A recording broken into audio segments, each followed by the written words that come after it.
Bonjour à tous les amis. Ça fait un petit moment que je n'avais pas posté de vidéo sur Harry Potter. D'ailleurs, ça fait un moment que j'ai pas posté de vidéo tout court. Mais que voulez-vous en fait, j'ai été un peu absorbé par Magic Spell Slinger, excusez-moi, ces derniers jours. Mais aujourd'hui, je sais pas pourquoi, j'ai eu envie de retélécharger Harry Potter, malgré le fait qu'il ne soit toujours pas en bêta. Et on a eu un bug un peu sympathique, puisque maintenant on a le jeu en anglais, mais c'est un bug. Bon, les nouveaux événements, je ne peux pas les lire, c'est une page blanche. J'ai des bugs graphiques qui vont avec, mais sinon le reste est anglais. Alors est-ce que c'est bon ou est-ce que c'est mauvais comme bug, mais j'en sais rien. Écoutez, en attendant, j'apprécie quand même un peu d'anglais quelque part sur les cartes, etc. Mais bon, pour les nouvelles mises à jour qui se rajoutent et qui n'ont simplement pas de texte, c'est c'est pas forcément le top non plus. Alors aujourd'hui, on est donc parti pour un deck de Sirius Black. Sirius, en gros, il va monter la vitesse d'attaque de certaines créatures, etc. Tac. Je vous expliquerai mieux en détail lorsque je ferai un guide spécialement sur lui. Là, on est vraiment sur le deck et pas sur un guide de cet écho. Du coup, voyons un peu ce qu'on a au niveau du personnage. Comme d'habitude, Obugno, parce que j'adore ce sort. Il est ultra défensif, comme il peut être ultra agressif dans certains cas. Accompagné de ça, j'ai voulu mettre un Axio parce que bon, dans tous les cas, on va jamais s'en servir. Mais si on doit choper quelque chose et le ramener le plus possible vers nous pour le tuer avec les oiseaux, bah, bah écoutez, ça se fait. Mais en tout cas, c'est une carte qui peut être changée. Mais dans notre optique, dans l'optique de ce deck, ça va pas être ce qu'on va vouloir en priorité parce que notre deck a un roulement et il faut respecter ce roulement. Donc dans ce roulement, il n'y a pas de place forcément pour une carte, enfin, du moins pour une carte jouée régulièrement, ça sera plus du situationnel. Donc ce sort-là peut être totalement changé par n'importe quelle carte situationnelle que vous avez. On va rentrer dans le vif du sujet et du roulement dont je vous parlais. Nos principaux attaquants, ça va être Okami, avec le buff de Sirius qui va vraiment cogner très fort et très vite. Nous avons la licorne, également pareil. Cette fois-ci, on va pas jouer la licorne avec du soin pour la faire apparaître le plus vite possible, mais on va la faire apparaître avec un boost de vitesse pour qu'elle attaque le plus vite possible. Donc c'est différent. Et ça rejoint un peu l'esprit avec la santé, sauf que là, c'est vraiment une vitesse d'attaque. On cherche plus la rapidité et on a un deck un peu plus agressif que si on prenait un deck licorne défensif. On a également le centaure. Centaure qui lui est très rapide déjà de base, mais avec un buff, il est doublement rapide. Et pareil, ça fait mal, c'est rapide, c'est tout ce qu'on recherche dans ce deck là. Rapidité, vitesse d'attaque et un peu de douleur. On a évidemment le Nebulus, que je trouve particulièrement efficace parce que Nebulus, on peut se couvrir un peu de tout ce qui est éclair, etc. Et on va pouvoir protéger nos petits sorts, enfin nos petites créatures comme Okami, comme la licorne qui est en train de se recharger doucement les PV. Pareil, on a un sort, le poison, qui est situationnel également. Pareil, on va très peu l'utiliser. parce que c'est situationnel. Et dans notre roulement, on veut uniquement jouer Okami, on veut jouer le centaure, on veut jouer la licorne. Et parmi ces trois-là, le seul sort qui n'est pas situationnel, c'est le boost de vitesse et de dégâts. C'est ça qu'on veut. On veut des attaques rapides. On veut que ça se termine très vite la partie. C'est un peu, voyez ça un peu comme un deck aggro dans les TCG que vous pouvez voir. Il y a un tout petit temps, un petit laps de temps qui va se mettre en place pour le début, qui n'est pas spécialement facile de créer une licorne, etc. Ça peut éventuellement être un peu freiné au début de partie, mais si vous le placez, alors le roulement va se faire directement, et là vous devenez tellement agressif que l'adversaire va se sentir oppressé à chaque fois, et s'il n'arrive pas à gérer, s'il n'a rien pour gérer, cette oppression va le finir par le tuer. Et c'est ce qu'on veut, c'est de l'aggro, c'est de l'agressif, c'est tout ce qu'on aime. Bref, Sirius Black. Eh ben, il m'a permis justement de jouer des cartes qu'on ne jouait pas forcément couramment. C'est le cas pour cette potion, hein, pour cette potion d'attaque speed et ça fait plaisir en fait de pouvoir jouer certaines cartes qui n'est pas jouées, enfin, du moins qui n'étaient pas jouées avant son arrivée, puisqu'il n'y avait pas forcément d'intérêt et qu'il ne se, il n'y avait pas forcément de synergie avec un Hero Power d'un écho. Et en ce sens, c'est particulièrement appréciable. Il me manquera Ron, que je n'ai pas encore loot, mais dès que je loot, pareil, je théorie build et je vous donne en vidéo le deck. Au niveau des compagnons,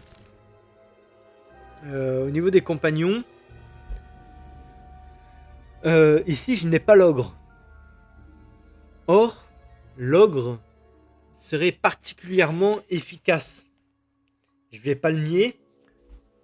L'ogre serait le top à la place numéro 1, à la place de Hagrid. À la place de lui, je vais mettre Daniel, parce que avec la potion d'attaque de vitesse, enfin de vitesse d'attaque, eh ben, il va soigner beaucoup plus rapidement. Donc on va pouvoir maintenir en début de jeu, on va pouvoir maintenir comment dire, un Okami qui serait en charge, ou simplement une licorne qui se récupérera la santé pour pouvoir attaquer par la suite. C'est pas ce qu'on recherche, parce que ça c'est plus défensif, alors que nous on cherche de l'agressivité. Donc si vraiment vous avez l'ogre, mettez l'ogre. Mais si comme moi vous ne l'avez pas, alors ça reste évidemment un choix très pertinent. Du moins un des meilleurs choix. Si ce n'est le meilleur choix si l'ogre n'est pas disponible. Alors c'est parti. On va directement faire une petite game et je vais vous montrer ça en action.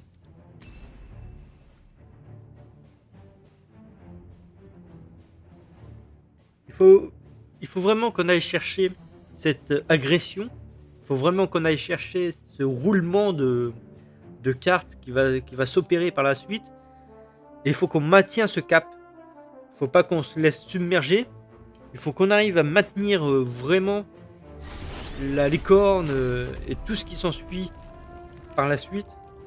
Puisque si l'adversaire arrive à casser ce roulement, on va être très mal.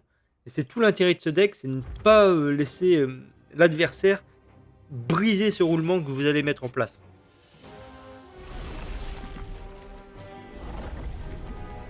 Alors c'est parti. On a la licorne, ça c'est très bien. Je vais la cacher directement.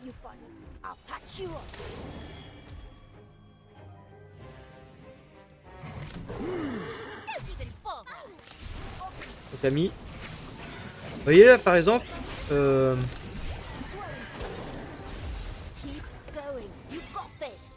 c'est un très mauvais début.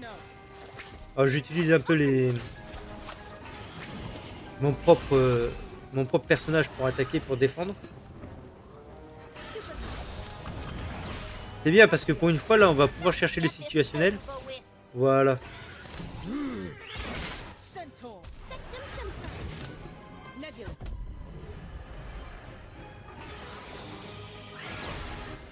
Bon, là par exemple, on est très mal. Hein. Il a réussi à briser un peu notre tempo, mais c'est pas une fatalité puisqu'on peut revenir.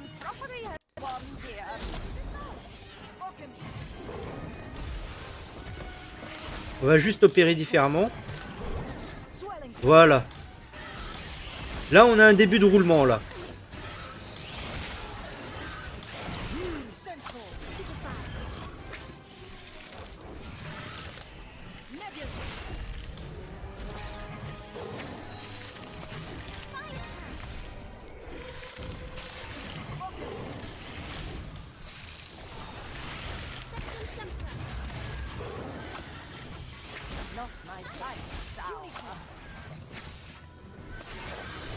Voilà, on a un début de roulement.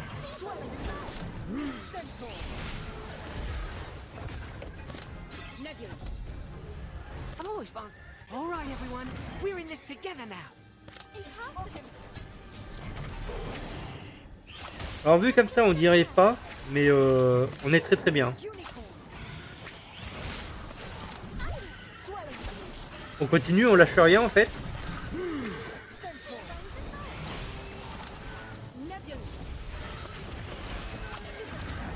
Et voilà, il a perdu. Là, c'est fini pour lui.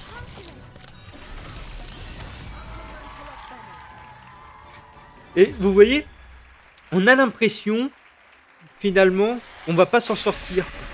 Il va briser le roulement, mais si vous arrivez à rééquilibrer le roulement, alors en quelques minutes, c'est terminé. Alors, visuellement, je sais que dans la vidéo, là, pour cette partie, on dirait vraiment pas que je m'en sors, on dirait que c'est compliqué.